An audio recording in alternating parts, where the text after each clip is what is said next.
Perfecto, estamos grabando. Hoy estamos con Tommy, un buen amigo, un madrileño en Bangkok, que también ha vivido en Australia, en Dubái y en Corea, habla coreano de hecho, y también es ex atleta, ha competido la media maratón de Madrid, ha hecho medio Ironman en Dubái y sobre todo un vecino top en Bangkok. ¿Qué tal, Tommy? Bienvenido, ¿cómo estás? Muchas gracias, Javi, por la introducción y nada, un placer estar aquí y con bastantes ganas de hacer el podcast. Perfecto, Dio. Quería empezar con un tema así introductorio que es el terremoto en Bangkok. Hace un mes y pico hubo un terremoto en Bangkok. Tú y yo somos vecinos del mismo edificio y bueno, yo estaba en el gimnasio en ese momento. ¿A ti cómo te pilló? ¿Cómo lo viviste? Bueno, pues fue la verdad bastante, yo creo que como todos, una sorpresa bastante grande, ¿no? En mi caso no fui consciente hasta que lo leí en el grupo que tenemos de WhatsApp, ¿no? La comunidad de españoles que tenemos. Sí. Y vamos, lo primero que vi fue gente en ropa interior saliendo a la calle, gritando, una chica llorando. Hasta ese momento no era muy consciente, ¿no? de qué estaba sucediendo realmente. Pensaba, bueno, vi de hecho un condominio, ¿no? Que estaba temblando y pensaba que era un tema estructural, ¿no? Hasta que, bueno, ya vi que la gente empezó a enviar mensajes de que había un terremoto y, bueno, y fue un poco ya cuando fui consciente de todo, ¿no? Pero bueno, la verdad que una experiencia bastante, bueno. Sí, sí, sí, fue un shock. Yo recuerdo que estaba en el gimnasio, dentro de lo que cabe, tuve suerte. Estaba en el gimnasio con David, un amigo en común, y este gimnasio está en un piso 7 dentro de un centro comercial y sí que es verdad que llegó un momento que yo había acabado, estaba bebiendo un poco el café esperando a que acabase David y noto como que se tambalea un poco la tierra y en ese momento no es consciente de que es un terremoto, entonces pensaba que llevaba algo el café incluso. Y al cabo de 5 segundos noto otra vez lo mismo y ya empiezo a mirar alrededor y veo que la gente se mira entre sí y ya empiezo a ver las luces del techo del gimnasio moverse. Y ahí es el momento que la gente empieza a entrar en pánico y todo el mundo empieza a correr hacia la salida, como es lógico, nadie sabe lo que pasa. Yo no sé tú, pero yo nunca había vivido un terremoto antes. Y todo el mundo se agolpa en la entrada queriendo salir lo antes posible. Entonces, eh, hay una estampida hacia las escaleras mecánicas, están apagadas, entonces la gente empieza a bajar por ambos lados, corriendo hacia abajo. Los ascensores obviamente no funcionan. Y, y nada, al cabo de 30 segundos yo creo que pasó todo el mundo fuera, había decenas de miles de personas en la calle porque nuestra zona es una zona de un montón de condominios y sí que es verdad que como digo tuve un poco de suerte porque yo no sentí gran cosa quitando el shock y sí que es verdad que había un montón de gente corriendo hacia afuera, alguno incluso se tropezaba y demás, pero bueno, quitando eso, eh, fue un día, está feo decirlo, entretenido, porque pasaron un montón de cosas, pero bueno, luego la sorpresa llegó al ver la habitación llena de grietas y demás, pero bueno, Sí, yo creo que, bueno, fue el comentario más generalizado que escuché, ¿no? Que literalmente todas las personas, lo primero que mencionan cuando lo vivieron es que pensaban que estaban mareados, ¿no? Yo creo que sí. nadie era consciente de que había un terremoto por dos razones, lo que tú dices, ¿no? Yo personalmente tampoco había vivido un terremoto antes y además da la casualidad que estamos en un país que no había sufrido un terremoto en décadas. Mm, Yo creo que incluso los propios tailandeses pues fueron los primeros sorprendidos, ¿no? Entonces, bueno, sí, fue la verdad unos instantes de bastante desconcierto y bueno, lo que tú dices, una experiencia. total, total.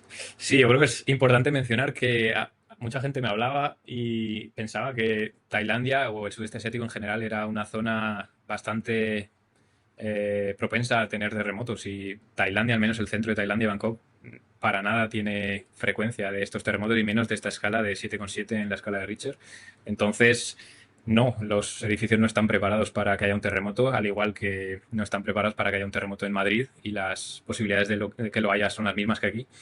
Pero bueno, quitando eso, yo creo que la ciudad respondió bastante bien. Eh, para ser Bangkok lo que es, una ciudad de 17 millones de personas en el área metropolitana, con más rascacielos que toda la Unión Europea, Mm. contando rascacielos como edificio más de 150 metros. Yo creo que respondió bastante bien. Al cabo de unas horas la ciudad estaba todo en orden, todo funcionaba, las comunicaciones, el transporte, internet, luz, el agua, todo funcionaba. Entonces, por ese lado yo creo que no hubo grandes desperfectos quitando los daños obviamente materiales. Sí, sí, no, literalmente. De hecho, creo que en el caso de Bangkok, creo que solo hubo un condo afectado, que fue el que colapsó, un Ujú. condominio que estaba en construcción. Y el resto Sí, de edificios, como dices, obviamente bastantes daños estéticos, pero no hubo mayores daños materiales. Y lo que más me sorprendió es lo que comentas, ¿no? La reacción de la gente. Al día siguiente, yo creo que al final los que más asustados estábamos éramos los propios europeos, ¿no? Que a veces sí. presumimos y criticamos a los asiáticos de que son demasiado cautos, ¿no? Con estos temas. Y bueno, y la verdad que a mí me sorprendió muy gratamente la Sí, reacción. sí que es verdad. Es verdad. Y además el condo este en construcción leí que era de una empresa china, que tenía algo por detrás, que estaba usando materiales de construcción de una empresa que ya había quebrado. No sé, había algo raro por detrás, pero bueno, no he leído mucho en profundidad de ello. Pero bueno, dejando esto de lado, Tommy, podemos pasar un poco a hablar del tema de hoy, que es, en primer lugar, Australia, que fue el primer país donde te mudaste. ¿Qué te llevó a ir a la otra punta del mundo? ¿Por qué saliste de España? Cuéntame un poco, ¿qué te supuso llevar a este desafío? Es una buena pregunta porque en su día la verdad que ni yo mismo era muy consciente de las razones. Sí. Sí que creo que hay varias razones. La primera es que yo en su día cuando hice la carrera tengo muchos amigos que hicieron el programa Erasmus, que bueno, creo que no hace falta hablar mucho, ¿no? De cualquier persona, al menos en Europa, Sí. conoce un poco el programa, ¿no? Entonces, bueno, sí que tengo muchos amigos pues que en su día vivieron una experiencia, la experiencia de su vida, ¿no? Como lo definen muchos de ellos. Y a mí es verdad que en su día no tenía esta inquietud internacional, no había viajado tanto y bueno, es una espina que me quedó clavada, ¿no? Y yo creo que el hecho de irme a Australia fue un poco mi manera de vivir esta experiencia internacional, ¿no? De otra manera, porque me tocó trabajar, no Sí. solo estudiando, pero bueno, fue un poco una de las principales razones, ¿no? La otra razón es que es verdad que cuando estaba terminando la carrera había escuchado sobre un programa, ¿no? Llamado Becas ICEX, que es Ujú. básicamente un programa de comercio internacional, ¿no? Del gobierno de España, que consiste en un máster de gestión internacional de la empresa y el segundo año trabajas en una de las embajadas que España tiene en el mundo, ¿no? Una oficina comercial. Entonces, sí que es verdad que en mi caso había un examen de inglés, ¿no? Había una entrevista en la que valoraban tener experiencia internacional. Entonces, Ujú. bueno, coincidió que me interesé por este programa, ¿no? Y digamos que era algo obligado, ¿no? Que tenía que hacer si quería acceder al programa. Y luego también se unió que terminé la carrera, bueno, hice unas prácticas de empresa en un par de startups, ¿no? Desgraciadamente estas startups, pues como tantas otras, no salieron adelante Ujú. y bueno, yo me gradué, si no recuerdo mal, ha pasado ya unos cuantos años, pero creo que era 2011, 2012.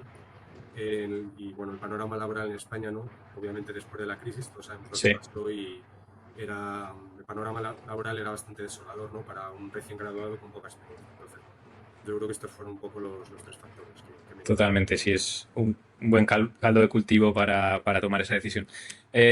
Pero por mencionar un poco las becas ICEX, porque ni yo mismo tampoco sé muy bien cómo funcionan, ¿qué es exactamente, cómo se aplica, cómo de fácil es conseguir una, cuánto tiempo duran? Cuéntame. Sí, el programa en sí mismo tiene no 2 años, sino 3 años de duración. El primer año sería el máster internacional, ¿no? Ajá. Te especializas un poco en todo lo que es relativo al comercio internacional, ¿no? El segundo año trabajas en una embajada de España, ¿no? Una oficina comercial, para ser más específicos.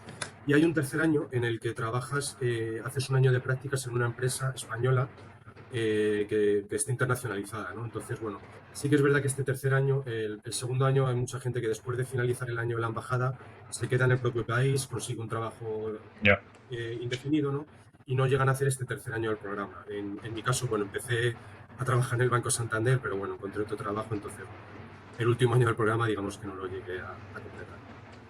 Qué bueno. Y bueno, Y en cuanto... para terminar, también me Sí, preguntabas un poco sobre la dime. accesibilidad. Es un programa que es accesible a cualquier ciudadano, no solo español, sino europeo. Sí que hay un requisito de edad, que si no recuerdo mal, obviamente cada año va cambiando, ¿no? Y creo que el límite de edad en su día eran 26 años. Entonces, bueno, cualquier persona que tenga menos de 26 años, Ajá. hable inglés, otros idiomas, experiencia internacional, pues podría acceder, ¿no? Bueno, hay una serie de psicotécnicos, entrevistas O sea, hay un mínimo requerimiento de nivel de inglés. Sí, sí, creo que de hecho, bueno, no sé si en mi día era una entrevista de inglés, ahora creo que piden ya tener una certificación oficial, bien la de Cambridge, ¿no? Ujú. IELTS o cualquier otra que esté reconocida a nivel mundial, pero bueno, Claro. sí, es un poco los requisitos. ¿Y cómo te viste en este sentido al mudarte por primera vez a un país de habla inglesa? ¿Qué nivel tenías? ¿Cómo te encontraste al llegar allí? ¿Pensabas que sabías más o fue un choque o te adaptaste bien? ¿Cómo fue esto? La verdad es que la adaptación fue bastante dura. Sí, La verdad que mi nivel de inglés no era muy bueno. Yo había estudiado en el colegio, pero no había viajado apenas. ya, No había hecho la típica estancia en Londres, ni había estudiado en el extranjero nunca. Entonces, bueno, no era un nivel muy alto que digamos. Y a eso se le unió que Australia, para el que haya tenido el placer de estar allí o tener amigos australianos, no es el acento más no, sencillo, no, no lo es. no lo es. Entonces, bueno, No lo es. fue una adaptación dura. También fue la primera vez que había vivido fuera. Yo hasta entonces había vivido en Madrid con mi familia. Y también, bueno, se dio el caso que es un país con un coste de vida muy elevado. Luego quizás podemos entrar en estos temas, ¿no? Pero bueno, en mi caso tuve que compartir habitación, ¿no? No solo casa, sino incluso habitación. Sí, Dormía en el mismo cuarto con una compañera. Entonces, bueno, todo ello hizo que fuese una experiencia complicada, ¿no? Digamos, al principio. ya, claro. Pero bueno, esto venía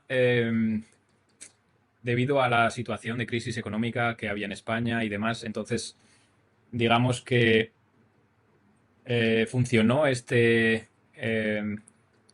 hiciste al mudarte a Australia. Digamos que mejoró tu situación económica y laboral o te encontraste con el mismo problema allí al tener sueldo más alto pero coste de vida más alto. Mi situación económica no mejoró porque yo estaba estudiando, vivía con mi familia, Claro, digamos que estaba mantel puesto, ¿no? Entonces, bueno, no tenía una necesidad económica como tal. sí, Y el hecho de mudarme a Australia, tanto por el coste del vuelo, ¿no? Como por los gastos iniciales hasta que consigues un trabajo, ¿no? Fueron altos. Entonces, no diría que mejoró mis condiciones económicas y no recomiendo Australia, de hecho, a personas que busquen, digamos, desarrollar una carrera, a no ser que, bueno, quizás estés en un campo muy específico, como pueda ser ya. ingeniería de minas. No creo que sea un buen país para probar suerte. Sí que es verdad que hay trabajos en hostelería, ¿no? Trabajos de baja cualificación, podríamos decir, que están bien pagados, pero el coste de vida es también muy alto. Entonces, bueno. Anda, interesante este apunte, no lo esperaba. ¿Por qué no recomendarías Australia como país para probar? He Bueno, visto a yo, mucha gente que lo usa además de eso, como Londres, otros usan Australia como país para probar suerte. sí, ¿Por qué piensas diferente? es una buena comparación y de hecho es una pregunta que me hago a mí mismo. ¿Por qué elegí Australia y no Londres? ¿No? Quedándonos Sí, al lado es al final un destino muy habitual para españoles, ¿no? Que quieren mejorar el idioma, progresar laboralmente. La sí. principal diferencia con Australia es que en el caso de Australia ha cambiado. En su día no había visa de trabajo, que es algo muy importante, que ahora sí hay Working Holiday Visa para españoles. Ajá, Entonces, en mi caso, yo cuando fui, yo sabía que estaba destinado a trabajar una cantidad de horas limitadas. Si quería trabajar más bien porque quisiese ahorrar más dinero o porque lo necesitase, iba a ser de manera ilegal. Entonces, bueno, no creo que sea el país más apropiado. Creo que hay otros países bastante ya. más aptos para ello, ¿no? Eh, ¿Y en qué sectores trabajaste y en qué ciudad, por curiosidad? ¿Fue Sydney? sí, ¿Fue alguna ciudad? fue ¿Sydney? Sydney. De Ajá, hecho, ni siquiera visité Melbourne, lo cual me avergüenza bastante porque estuve casi un año en Sydney y bueno, no sí, viajé mucho. En su día estaba bastante centrado en estudiar y trabajar, ¿no? Entonces, bueno, no tuve todo el ya. tiempo que deseaba para viajar. Y bueno, la verdad que los trabajos fueron todos trabajos de hostelería. Bueno, a modo anecdótico, mi primer trabajo fue en una pollería, vendiendo pollos pescados, literalmente. Duré 3 días en el trabajo. A los 3 días los dueños de la pollería me dijeron, eres muy majo, pero no sabes hablar inglés bien, Ya. no sabes tomar bien los pedidos, ¿no? Yo tampoco tenía experiencia en hostelería, más allá de las prácticas de empresa, ¿no? Entonces, bueno, es unido al acento, ¿no? Digamos que, pues eso, duré literalmente 3 días. A partir de ahí hice toda clase de trabajos, sustituí a un ascensor que estaba en reparación en el metro de Sydney, que fue, diría, mi mejor trabajo en Australia. Yo creo que eso lo resume todo. Y bueno, Sí. estuve incluso limpiando casas. Wow. Literalmente, bueno, le di a todos los palos. Sí, es empezar desde abajo, pero joder, eso te curte bastante, ¿eh? No hay más que ver la progresión.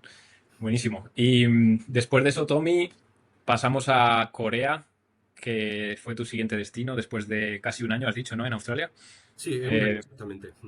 Decidiste mudarte a Corea, que es un país totalmente diferente a Australia, no es un país de habla nativa, por lo que tuviste que aprender coreano y lo hiciste a través de la Oficina Económica y Comercial de la Embajada de España, si no recuerdo mal. Efectivamente. ¿Qué te llevó a Corea, Seúl, si no me equivoco? Sí, ¿Qué sí, te sí. llevó a este nuevo destino? Bueno, hay bastantes razones, ¿no? Principalmente lo que me llevó fue el programa del ICEX, ¿no? Yo regresé de Ujú. Australia, hice el proceso de selección, tuve suerte, accedí y, bueno, por resumir un poco, ¿no? Estudias un máster, dependiendo del ranking del máster, tienes preferencia para elegir un destino u otro, ¿no? Claro, Corea era uno de los más demandados simplemente porque, bueno, al final como españoles, ¿no? Pues la gente quiere irse lejos a Asia, sí, Estados lo más Unidos. exótico, ¿no? Exacto, buscando destinos más exóticos. En mi caso sí que yo ya, bueno, por relaciones que tenía en Australia, ¿no? Había conocido gente coreana, había empezado a estudiar el idioma ya, entonces, bueno, era un poco, tenía el destino este entre ceja y ceja, ¿no? Había gente que es verdad que estaba más abierta, ¿no? Y en mi caso sí que tenía el objetivo de ir a Corea y, bueno, tuve Sí. suerte y conseguí una. ¿Te llamaba algo en especial? ¿Te gustaba la cultura coreana mucho? ¿O habías estado en Seúl de visita? ¿O qué fue lo que te llamaba tanto? Sí, había estado en Seúl de visita, Ajá. conocía el idioma, me gustaba la cultura, creo que es como tú dices, lo primero es un país exótico, ¿no? Obviamente, creo que ahora, hoy día, por el K-pop, ¿no? La comida coreana, los dramas y todo esto, bueno, yo creo que ahora no es un desconocido, en su No, día desde luego. sí que lo era y, bueno, me interesaba tanto laboralmente como a nivel cultural, entonces, Ujú. esas fueron las razones. Y mencionas que te gustaba el idioma, es decir, empezaste a aprender coreano antes incluso. Sí, sí, empecé al volver de Australia. Wow. Bueno, tuve una relación, ¿no? Como al final es la principal, una de las principales razones, ¿no? Para Claro, aprender un idioma en Australia. Entonces, bueno, sí, ahí fue cuando comencé el estudio del idioma y bueno, una vez estuve en Corea, pues continué. wow. Y por apuntar simplemente sobre el idioma, del cual no conozco absolutamente nada, ¿cómo de difícil, ya sé que es difícil, pero cómo de difícil es aprender coreano para un europeo, para un español? Porque en comparación con otros idiomas asiáticos creo que no es el más complicado, si no me equivoco, pero aún así es un idioma completamente diferente para nosotros. Entonces, ¿cómo fue ese proceso? Es un proceso complicado porque, bueno, al Sí, final, como tú dices, es complicado no dar un nivel de dificultad para los idiomas porque depende de muchos factores. Sí que hay un sí, criterio, a ti que te gustan mucho los rankings, ¿no? Que es basado en cuántas horas de estudio son requeridas, ¿no? Para alcanzar un nivel intermedio. En el caso del sí. inglés, por ponerlo un poco en perspectiva, para un español, se considera que con 500 horas se puede, de estudio, ¿no? Se puede alcanzar un nivel elevado. En el caso del coreano serían 2000 horas, ¿no? Es decir, 4 veces más. Wow. Entonces, bueno, es un idioma en el que obviamente no hay ninguna raíz en común, ¿no? Entonces, bueno, sí que es verdad que tiene una ventaja y es que tiene abecedario, tiene un alfabeto, no es como el chino, ¿no? Entonces, eso facilita mucho lo que es la escritura y la lectura. Ujú. Bueno, dicho lo cual, la gramática, el significado al final, pues lo es todo, ¿no? Tú puedes saber escribir caracteres que si no conoces el vocabulario y la gramática, obviamente, pues Claro. no ¿Qué vas a te costó más? ¿Leer o escribir? es bastante sencillo leer escribir, la gente se sorprende, pero hay una cosa que se dice del coreano que, bueno, yo creo que es una cosa muy nacionalista que les gusta a ellos vender, y es que el, Sí, el Hangul, que es el vocabulario coreano, dicen que es el idioma más científico del mundo, porque supuestamente está diseñado para ser el más sencillo de aprender. Y es verdad ujú, que literalmente puedes aprender a leer y a escribir en 2 días. La dificultad es aprender el idioma en sí, ¿no? Pero claro. en mi caso yo creo que el principal reto fue la pronunciación, ¿no? Ujú, Aquí en Tailandia, bueno, pues nos sucede algo parecido y claro. también los niveles de jerarquía, ¿no? El idioma cambia bastante cuando hablas con una persona mayor a ti o menor, entonces, bueno, sí que eso es algo que a un europeo le cuesta bastante cambiar porque nosotros no lo tenemos en nuestro idioma. Claro, el tema del respeto y cambiar a la declinación de las palabras o... Sí, no solo la declinación, sino que incluso el propio vocabulario cambia la palabra por completo. Entonces, wow, exige cuando no tienes un nivel muy fluido, ¿no? Como es mi caso y el de mucha gente que aprende, exige mucho esfuerzo mental obvio. porque además hay una cosa que es curiosa, ¿no? De la cultura coreana y es que es algo que lo tienen muy dentro, ¿no? El tema del idioma, quizás en castellano, pues si un extranjero comete un error, lo puedes ver como algo cómico, ¿no? En Corea es verdad que una persona mayor o un superior tuyo, si estás trabajando, ¿no? Si no usas la forma léxica correcta, digamos que les puede llegar a molestar, ¿no? Entonces, bueno, es algo muy Wow. importante. O sea, no son muy tolerantes, aunque estés aprendiendo el idioma, no, no tienen esa benevolencia de decir, bueno, todavía no sabe, todavía está aprendiendo. No, no Son, la tienen son muy estrictos. exacto. Y de hecho, bueno, quizás no, bueno, por no extenderos mucho, pero una cosa curiosa del idioma coreano es que a las personas mayores no las llamas por su nombre. Las llamas, bueno, es complicado traducirlo, pero a un amigo mayor, incluso que esa diferencia sea de un año, le tendrías que llamar hermano mayor. Esa persona sí te puede llamar por tu nombre si tú eres menor. Entonces, bueno, usar el nombre de pila con un mayor de edad o con un superior es algo que se considera bastante grosero. Entonces, Wow. bueno. O sea, tienes que tener más o menos la edad de la gente en la cabeza, por así decirlo. Sí, sí, O de hecho la primera pregunta intuir quién es mayor y quién es menor. exacto, la primera pregunta que te van a hacer en Corea, que es algo que en España, yo creo que y en muchos países europeos se consideraría grosero, es qué edad tienes, incluso antes del nombre, ¿no? ¿Por Sí, qué? Porque dependiendo de la edad te van a llamar por tu nombre o no. Entonces, bueno, es una cosa curiosa, ¿no? Pero que determina mucho la cultura coreana y a mí es algo que es verdad que se me hizo bastante bola cuando llevaba un tiempo, porque creo que mata la naturalidad de las relaciones, ¿no? Al final, claro. las personas buscan solo relacionarse con gente de su edad, ¿no? Porque, bueno, obviamente el hecho de tener amigos de otra edad, ¿no? Pues cambia todo bastante. Sí, es normal, entiendo que afecte a la cultura. Y aparte de esto, ¿hubo alguna cosa, alguna diferencia cultural que te impactó o que te llamó mucho la atención en el día a día? Porque ¿cuánto tiempo estuviste allí exactamente? ¿Un año también? Estuve un año también, que es lo que duraba el programa. Ajá, Sí que es verdad que en su día intenté quedarme en Corea porque me gustó la experiencia, ¿no? sí, Pero bueno, Corea, tanto como Australia como otros países, no es el país más apropiado para sí. laboralmente, ¿no? Entonces, bueno, al final es un poco como Japón, ¿no? Las empresas coreanas y japonesas tienen una cultura del trabajo muy estricta y yo creo que saben que los europeos quizás no nos llegamos a adaptar, ¿no? a esa cultura. Entonces, bueno, Somos más vagos, sí, sí. estuve un año y bueno, sí que es verdad que volviendo a tu pregunta, creo que quizás hay dos cosas que llaman la atención mucho de Corea a la gente cuando va allí, que son el respeto, ¿no? El Ujú. estar en un metro, que la gente guarde la cola escrupulosamente, nadie se cuela, en el metro nadie grita, nadie levanta la voz, la gente se pone cuando habla por teléfono, ¿no? La mano para no molestar. Esa sería una, y la otra diría que es la seguridad.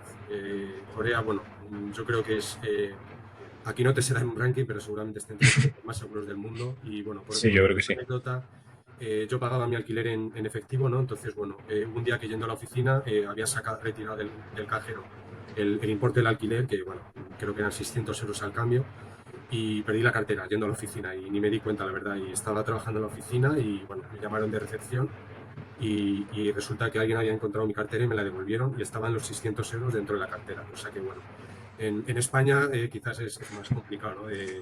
Es complicado que sucediera en Europa, sí. Sí, sí. Wow. O sea, es tal como dicen, no, no es solo Japón, sino Corea es exactamente igual de respetuoso y Sí, son altamente...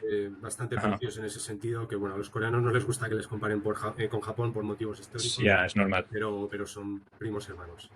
Ujú. Ok. Y aquí trabajaste en la oficina económica y comercial de la embajada. Es decir, tenías un sueldo, digamos, un cargo público con sueldo público español, pero trabajando para el extranjero. Sí, Cómo es el hecho de trabajar para España desde tan lejos? ¿Y qué te tocaba hacer? ¿Qué tareas tenías? ¿Qué consignas? pues principalmente la principal función que tienes en este programa es ayudar a empresas españolas a exportar en el extranjero. Ajá. Eso sería un poco el resumen, ¿no? A partir de ahí hay bastantes funciones, ¿no? Una de ellas sería resolver consultas a empresas españolas que quieren exportar, ¿no? Estas consultas pueden ser desde organizar una agenda de reuniones, ¿no? Empresas que viajan a Corea para presentar sus productos. Pueden ser analizar barreras de entrada, ¿no? Y compartirlas con las empresas para que sepan a qué retos se enfrentan. Y luego en mi caso también, bueno, también elaboras estudios de mercado, ¿no? Que luego se cuelgan en la web del ICEX, ¿no? Para que todas Ujú. las empresas exportadoras en España puedan tener acceso, ¿no? A estos informes. Qué bueno. Y aquí siempre me surge la duda, como tienes mezcla de, digamos, trabajar para España, pero en Corea, ¿tenías un horario y un entorno laboral más español o más coreano? Porque como sabemos, los coreanos trabajan muchas más horas, mucho más tiempo, son mucho más estrictos, pero a la vez estarías rodeado de funcionarios españoles, entiendo. Entonces, ¿es algo más que tira hacia España o hacia Corea? Es definitivamente más para España, es lo que tú dices, al final el Sí. consejero comercial, ¿no? Que es digamos, el que dirige la oficina es un funcionario español, ¿no? Entonces, bueno, la mayoría de Claro. personal, tanto los becarios como muchos analistas son españoles. Sí que hay personal coreano, pero digamos que la cultura laboral se asemeja mucho más a la española. De hecho, en mi caso, cuando regresé a España, pasé a trabajar para la Oficina Económica Comercial de Corea en España, es decir, pasé a hacer lo contrario en España. Claro, al Entonces revés. sí que tuve el shock inverso, ¿no? De trabajar por una empresa coreana a pesar de estar en España. Sí. Y bueno, sí que hay una diferencia muy grande, ¿no? En la carga de trabajo, en horarios. Claro, o sea, ellos hacían al revés, ¿no? Los coreanos asentados en Madrid tenían horario y la flexibilidad y el entorno laboral que tienen en Corea. Sí, no diría tanto como una empresa coreana como puede tener un Ujú. directivo de una empresa de Samsung que trabajas 24/7, ¿no? Pero Sí, sí que la cultura era, sobre todo en cuanto a carga de trabajo, iniciativas, era, era otro nivel. claro. Y por continuar con el siguiente destino ahora, Tommy, regresaste a España después de Corea, estuviste casi un año, como dices, y empezaste a trabajar, si no me equivoco, para una empresa que la adquirió una empresa irlandesa y te llevó a tener una oportunidad para trabajar y mudarte a Dubái, Emiratos Árabes.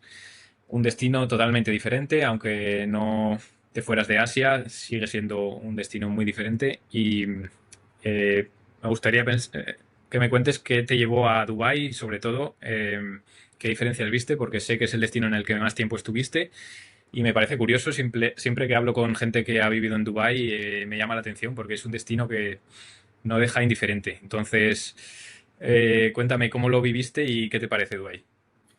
Pues la verdad que fue todo bastante de rebote. Como dices, estaba en una empresa que, bueno, española, ¿no? Que Ujú. posteriormente fue comprada por un grupo irlandés bastante grande de alimentación. Y Sí, fue curioso porque, como sucede en estos procesos de adquisiciones, eh, mucha gente no empieza a ponerse nerviosa, la gente empieza a buscar otras alternativas laborales, ¿no? Simplemente por la incertidumbre que genera, ¿no? El hecho de ser adquirido. En mi caso, la verdad que no estaba buscando empleo de manera activa, estaba tranquilo, pero bueno, sí que me salió la oportunidad de ir a Dubái. Obviamente las condiciones económicas eran mejores y en mi caso personal siempre que, bueno, esto es muy personal, ¿no? Pero yo siempre soy de la opinión de que es mejor arrepentirse de lo que has hecho, de no de lo que has dejado de hacer, ¿no? Entonces, absolutamente. sí que no tenía experiencia en ningún país musulmán y bueno, y me lancé a la piscina. Qué bueno. ¿Y aquí qué cargo desempeñabas y a qué te dedicabas? Aquí cambié de industria. Yo estaba antes en el tema del sector nutracéutico, suplementos para la salud. Ujú. Aquí pasé a dedicarme al sector de la estética, concretamente a los inyectables de ácido hialurónico, que, bueno, para decir un poco en cristiano, ¿no? Para la gente que no esté familiarizada con ello, Sí. son medical devices, ¿no? Que, bueno, de ácido hialurónico que se usan para estética, ¿no? Para incrementar el tamaño del glúteo, de los labios, etcétera. Entonces, bueno, Ajá. pasé a llevar un poco el mercado asiático y Oriente Medio. Entonces, bueno, seguí desarrollando funciones similares, ¿no? En un departamento comercial, desarrollo de negocio, pero en este caso más centrado un poco en otro sector, ¿no? En la estética. Ujú. ¿Y cómo es vivir en Dubái? Llegas desde España, te asientas, empiezas a trabajar, conoces a tus compañeros, supongo que tendrías una oficina, pero una vez estás asentado y pasa el primer mes, ¿cómo es vivir en Dubái? El primer recuerdo que me viene es calor, hay mucho calor porque yo me mudé en julio, en pleno verano en Dubái. Para la gente Wow. que haya estado ahí en verano, bueno, sabrá lo que eso significa. Entonces, bueno, Sí. ese fue el primer shock. Laboralmente y personalmente creo que es un país bastante sencillo. Ujú. De hecho, bueno, hablamos de Dubái, ¿no? Que realmente el país sería Emiratos Árabes, pero bueno, yo Sí, creo que un poco la palabra que nos viene a la cabeza es Dubái. sí. Eh, Al final es un país que yo animo a alguien que si tiene la opción de ir, que no lo descarte por el hecho de la religión, que quizás haya gente que pueda pensar que eso puede ser una barrera cultural, ¿no? Ujú. Un país muy abierto, un emirato muy abierto. Entonces, en ese sentido no hubo adaptación y la verdad que laboralmente tampoco fue un cambio muy grande. Aquí sí que creo que hay que hacer dos distinciones, ¿no? Un poco, en el caso de Emiratos, creo que el pasaporte condiciona mucho tus condiciones Ujú. laborales y, bueno, dependiendo del país en el que vengas, puedes trabajar con condiciones muy duras, en las que se trabaja 6 o incluso 7 días por semana, o si eres europeo, pues habitualmente vas a tener un horario muy parecido, de lunes a viernes, 9 a 6, nada muy diferente a lo que podamos tener en España. Ujú. Y te quería preguntar por los mitos que tiene Dubái, cómo es la explotación laboral, el maltrato a la mujer o el estar la religión presente en todo momento. Yo creo que al menos en la visita que yo tuve hace un par de años, breve, pero bueno, me puedo hacer una idea de lo que es el país. No lo vi. No sé si tú que has vivido allí tienes más experiencia, lo ves igual, pero a mí me pareció una ciudad, un emirato, al menos Dubái, no sé el resto del país, pero bueno, Abu Dhabi no dista mucho, mm, pero al menos Dubái lo vi una ciudad muy abierta, casi tan europea como Europa. Em, la religión no la vi muy presente, sinceramente. Se veía más una ciudad de turismo, con rascacielos, con un montón de atracciones turísticas para cualquiera que vaya a visitar. Eh, sí que me pareció un poco plástica en el sentido de que eh, ha salido de la nada, está construida en medio de un desierto en el que antes no había nada y obviamente pues eso es todo mano del hombre y no hay naturaleza de por medio. Pero me pareció una ciudad muy limpia, bastante segura, creo que es de las más seguras del mundo, buscaré el ranking luego, pero sí que tiene cosas muy buenas, como en tu caso el favorecer la integración de personas que vienen a trabajar de otros países y tiene un muy buen entorno económico, fiscal y laboral. No sé si opinas igual. Sí, desde luego. Hay muchos mitos a derribar con Dubái y con Emiratos en general. Hay uno que es cierto en el que coincido plenamente y es que mucha gente lo percibe como un emirato, como una ciudad sin alma. Ujú, Eso es así, yo tuve la misma impresión. Hay que tener en cuenta que Dubái hace 40 años era un desierto, literalmente. ujú, Entonces, bueno, ha tenido un desarrollo económico espectacular, ¿no? Entonces, bueno, obviamente ha traído mucho lujo, mucha inversión y bueno, sí que es algo que quizás a una persona que esté buscando autenticidad o una cultura tradicional es algo que va a echar en falta. El resto de mitos, sin duda, estoy de acuerdo con todos ellos. La religión no es un factor para nada que afecte a la vida de una persona inmigrante. Por poner un poco en contexto, el periodo, digamos, en el que esto se podría ver más reflejado sería Ramadán, ¿no? Que es un mes en el que eh, obviamente los musulmanes hacen un ayuno, ¿no? Durante el día. sí. Para que te hagas una idea, en mi empresa, bueno, a nivel legislativo las horas de trabajo se acortan por motivos obvios, porque las personas sin beber, comer, fumar, pues no funcionan, ¿no? Obviamente, entonces, Sí. eh, por poner un ejemplo de la tolerancia que hay, nosotros teníamos las mismas horas laborales que los musulmanes, pero a nosotros se nos permitía comer en la oficina. Obviamente guardando un respeto, no comiendo delante de la gente musulmana, pero bueno, yo creo que eso dice bastante, ¿no? De la tolerancia que hay. De hecho, en Ramadán, si alguna persona está preocupada por viajar, los restaurantes están abiertos, puedes comer perfectamente. Sí que puede suceder en otros países, puede ser que esto no suceda, pero no es el caso de Emiratos. Has mencionado también el tema de la mujer. Ujú, Creo que esto también es muy importante remarcarlo. La mujer yo creo que tiene, esto es un tema muy debatible, ¿no? Pero yo creo que al menos las mujeres no musulmanas tienen la misma libertad que un hombre, desde el primer minuto que salen desde casa hasta que vuelven. El tema ujú. de la vestimenta creo que también hay bastantes mitos. Bueno, en Dubái literalmente puedes vestir como quieras, salvo si estás visitando una mezquita, obviamente, ¿no? O ciertos lugares. Total. Y otro mito que quizás no has mencionado, que sí que creo que está muy extendido, es el coste de vida. Sí que se escucha habitualmente que Dubái, en general Emiratos, es un país con un coste de vida muy elevado y no es para nada la percepción que yo tuve. De hecho, el coste de vida que yo tenía en Dubái era inferior al que tenía en Madrid. Entonces, Ujú, esto lo comento porque, bueno, hay gente que obviamente pues tiene es oportunidades, verdad. ¿no? Y opciones de ir y para las personas que quizás rechace una oferta laboral buena por el tema del coste de vida, bueno, que sepan que no es tan dramático como se escucha desde fuera. Sí, yo tuve la misma impresión. Yo cuando fui venía de Oslo y recuerdo que la ciudad me sorprendió porque era más barata de lo que me lo esperaba, bastante más barata que Oslo. Y como dices, se escucha mucho el lujo que hay en Dubái y obviamente el lujo es muy caro y tienes un montón de lujo, lo que incrementa el coste de las cosas.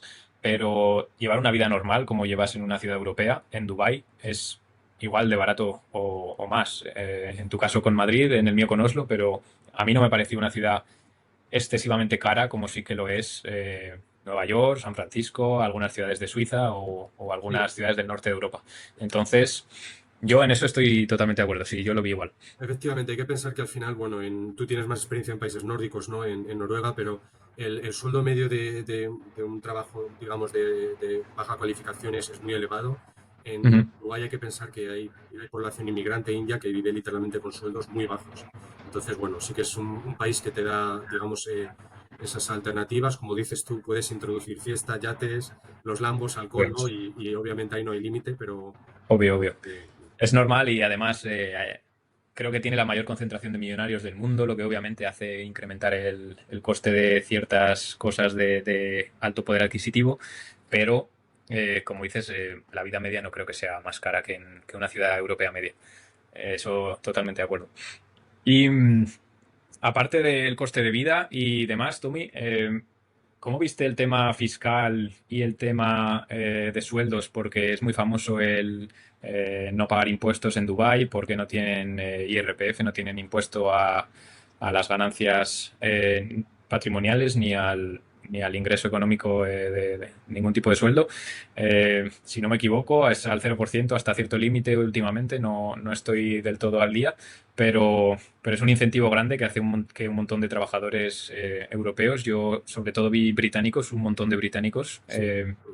emigrasen a Dubái, a la zona del Golfo en general, pero a Dubái en concreto.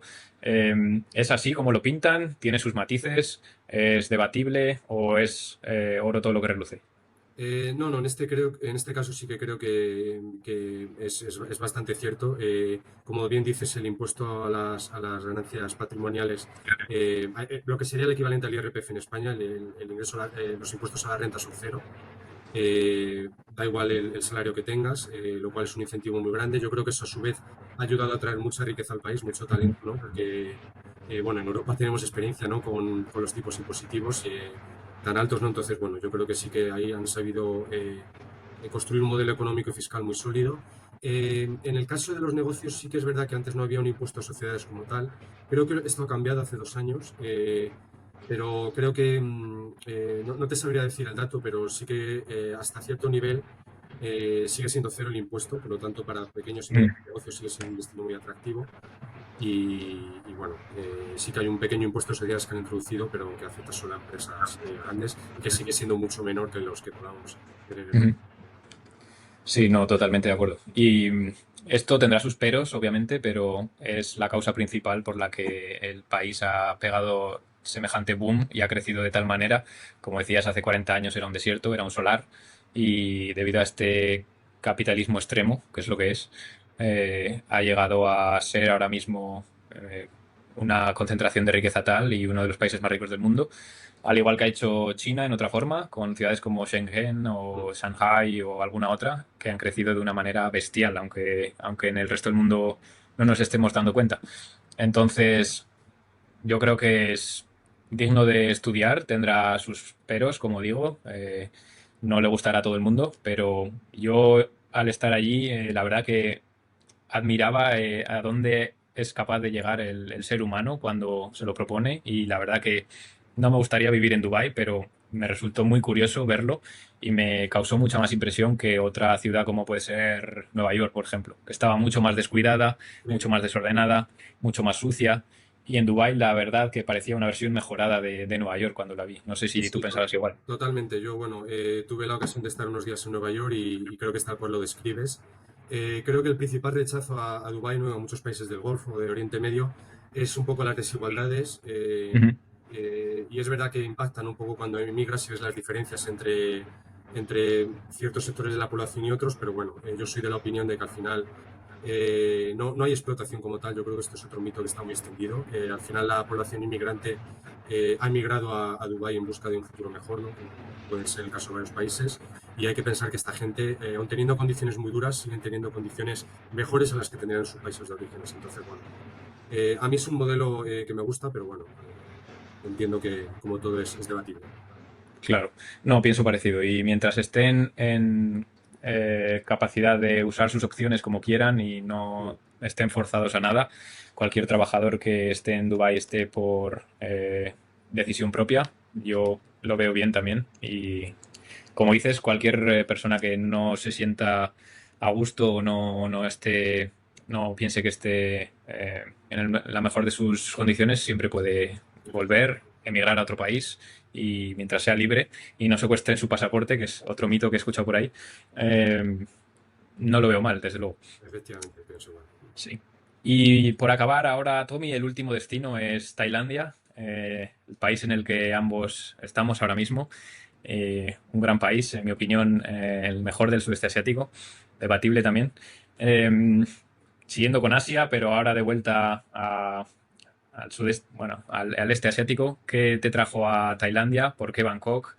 ¿Y qué te llevó a dejar la vida del lujo y el oro en Dubái para venir al caos de Bangkok? Bueno, en este caso sí que el motivo fue puramente laboral. Ujú. Yo vine a Tailandia con la empresa de Dubái.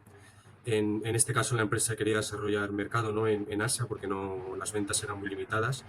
Sí. Y bueno, a mí me surgió la opción de venir aquí, ¿no? Para encargarme un poco de estos mercados.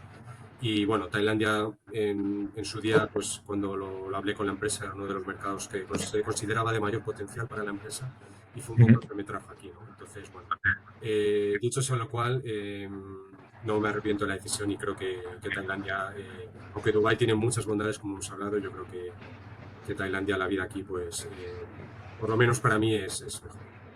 Totalmente. Antes de adentrarnos en Tailandia, ahora que mencionas el tema de arrepentirse, ¿en alguno de los 4 movimientos de los que hemos hablado te has arrepentido o has pensado que has tomado una mala decisión? No, no, para nada, para nada. Yo al final tengo una teoría, ¿no? Y es que si te mueves a un destino, ¿no? Y conoces otra cultura, si te gusta has ganado y si no te gusta, te habrá servido para crecer Mm. personalmente, para darte cuenta de lo que te gusta y lo que no, y te va a abrir puertas, ¿no? Entonces, bueno, es un poco, un poco a lo que animo a la gente, ¿no? Que tenga la opción, especialmente si estás interesado en tener una carrera más internacional. Entonces, bueno, yo en mi caso nunca me he arrepentido y incluso si no me hubiese gustado un destino, yo creo que hubiese sido una experiencia muy Ujú. curiosa. Totalmente, pienso igual. Entonces, Tailandia, ¿qué te trajo, qué te atrajo de Bangkok y por qué es el destino en el que más tiempo llevas hasta ahora? ¿Llevas cuánto? ¿2 años? Bueno, voy a hacer 2 años, llevo 1 año y 10 meses, llevo un Ujú. poquito menos que en Dubái, pero sí, sí, todo Casi sigue, 2 años, es probable pero que lo por supere. lo que creo no tienes perspectiva de marcharte, salvo sorpresa. Entonces, en breve va a ser el destino en el que más tiempo has estado. ¿Qué te atrae de Bangkok por encima de Dubái, de Seúl y de Sydney? Bueno, al final la vida es muy diferente, ¿no? Es complicado compararlos. Creo que el primer factor al final es el coste de vida. Yo creo que Ujú. creo que, bueno, no es una sorpresa, ¿no? Y obviamente a igualdad de condiciones, ¿no? Si tienes un salario tailandés la cosa cambia, pero para una persona que tenga un negocio, ¿no? O que tenga Sí. un sueldo extranjero, yo creo que el coste de vida en Tailandia es muy bajo comparado con el de los países en los que he estado antes. Eh, es un país muy seguro, que es cierto que los otros destinos en los que estuve también. Y bueno, en Ujú. mi caso soy una apasionada de la comida tailandesa, ¿no? Y de los masajes. Y bueno, estas son cosas que solo encuentras aquí. Sí. Hablando de la calidad de vida, ¿crees que se puede conseguir la misma calidad de vida que se puede conseguir en Dubái, Seúl, etcétera? Bueno, es una pregunta interesante porque yo creo que al final va a depender mucho del estilo de vida, ¿no? Que tengas. Ujú. Eh, para una persona quizás que, no sé, que no sea muy aficionada a la fiesta o al alcohol, yo creo que la calidad de vida puede ser similar. Yo, por sorprendente que suene, el coste de vida que tenía en Dubái no era muy diferente al que tenía en Tailandia. Sí que creo que Ujú. Tailandia te da acceso a ciertos lujos que no te Ujú. dan acceso a otros países, ¿no? Eh, Exacto. que puede ser pues quizás la comida a domicilio, ¿no? El hecho de poder darte un masaje cuando quieras, bueno, el transporte, ¿no? Obviamente. Entonces, bueno, son cosas que van sumando y que yo creo que sí que al final te dan un acceso a una calidad de vida más alta. Totalmente de acuerdo. Y eso lo he hablado con mucha gente que se ha mudado aquí. Y es que al principio no es tan barato como la gente piensa. Es decir, acabas gastando más de lo que prevés que vas a gastar. Yo gasto un poco menos que en Noruega, obviamente, pero tampoco mucho menos.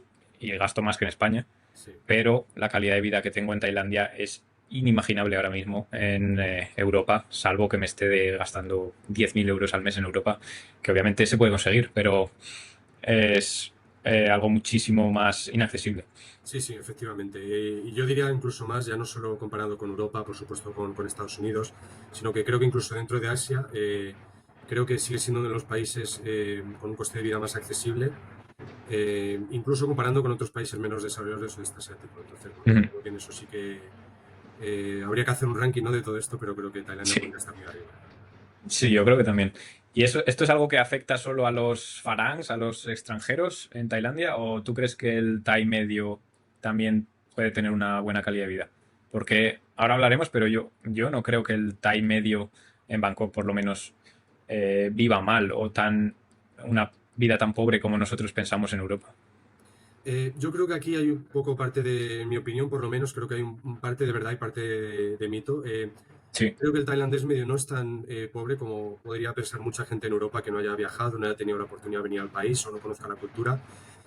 También creo que sí que hay una diferencia de vida todavía muy grande con Europa, incluso con España, aunque a veces nos gusta mucho criticar nuestro país, pero sí que creo que el tailandés medio, no hay que perder de vista que el salario medio en Bangkok, si no recuerdo mal, creo que está en torno a los 700 euros.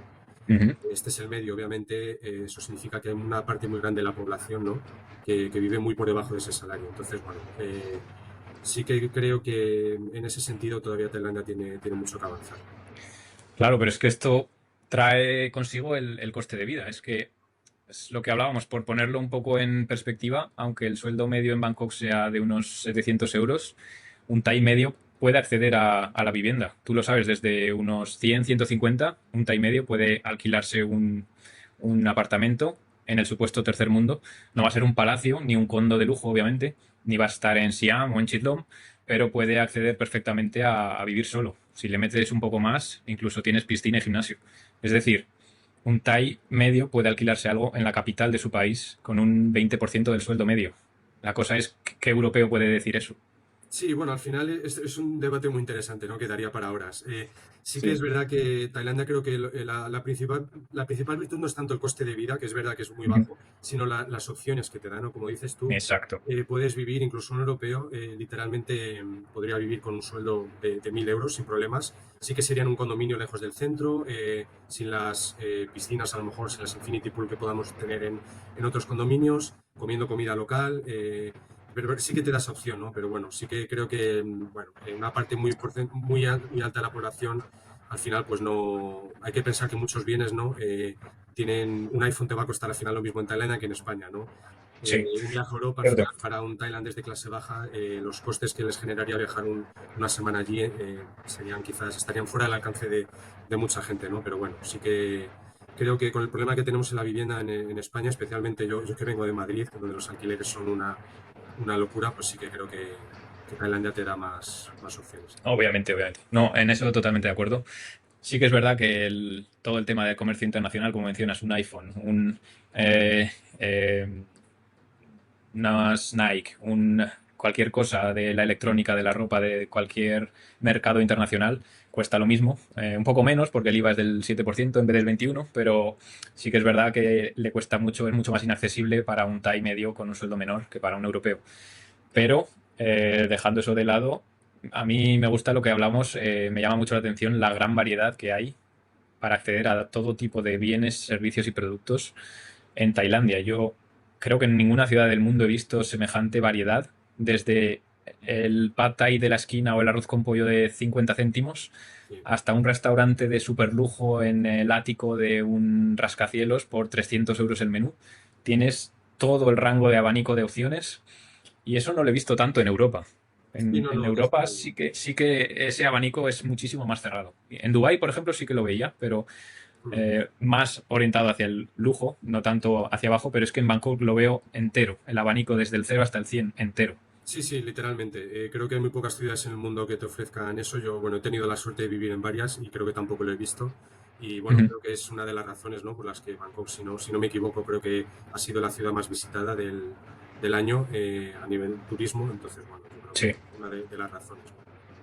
obviamente. Mm. Y entonces la gran pregunta, Tommy, ¿te ves viviendo en Bangkok a largo plazo? ¿Qué te haría mudarte en caso de que no fuera así? Bueno, yo creo que lo que sí que he aprendido con los años es a no hacer muchos planes o al menos no asegurar dónde vas a estar. Porque Sí. yo en su día no me imaginé estar en Australia, no me imaginé estar en Corea, no sabía ni dónde estaba en el mapa antes de ir. Tampoco me imaginaría viviendo en un país musulmán, ¿no? Entonces, bueno, sí que he aprendido digamos, a vivir el día a día, ¿no? Y a no hacer demasiados planes. Dicho lo cual, sí que estoy bastante contento en Tailandia y, bueno, a nivel Ujú. laboral, digamos que mi futuro está aquí y, bueno, lo que venga, pues ya lo iremos viendo.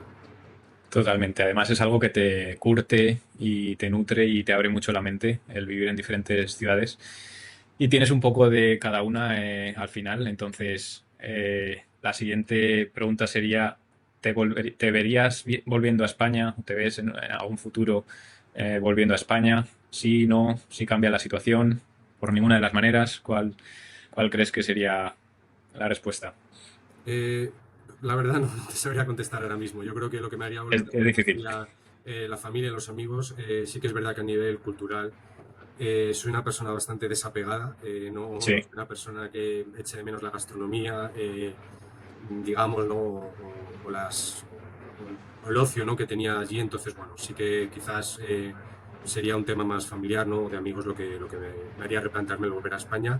Desde luego no laboralmente, no sería mi destino prioritario. Económicamente y laboralmente no es una buena No decisión, sería desde mi luego. prioridad, pero bueno, nunca digas de esta agua no beberé. Sí, sí, sí, desde luego, ¿no? Y pienso igual, además, tienes que tener ese cierto desapego de alguna forma, en mayor o menor medida, si quieres vivir en el extranjero largo tiempo. Así que es normal que todo el mundo que vive fuera largo tiempo tenga un cierto desapego porque es normal. Eh, y nada, si tuvieras que darle un consejo a alguien que quiera seguir un camino similar, Tommy, ahora que ya estás aquí, digamos, después de haber vivido en 4 ciudades diferentes, en 4 países totalmente distintos, ¿qué consejo darías a alguien que no sabe si probar o le da miedo lanzarse a la aventura o cosas similares? Bueno, aquí al final depende mucho, ¿no? La situación personal de cada persona, ¿no? Si eres un nómada digital, si estás trabajando para una empresa, si tienes un negocio. Ujú. Yo creo que el hecho de emigrar, vivir en otros países, creo que es algo positivo para todo el mundo. Sí. Creo que habrá gente que disfrutará más la experiencia o menos en función del apego que tenga a su país, Ujú. de la cultura, ¿no? Al país en el que se mueva, pero yo creo que la perspectiva global que te da de vivir en otra cultura, ¿no? Probar otra gastronomía, interactuar con otras culturas, yo creo que eso es algo que solo suma. Entonces, bueno, desde luego yo a cualquier persona que tenga la opción de tener una experiencia internacional es algo que recomendaría a todo el mundo.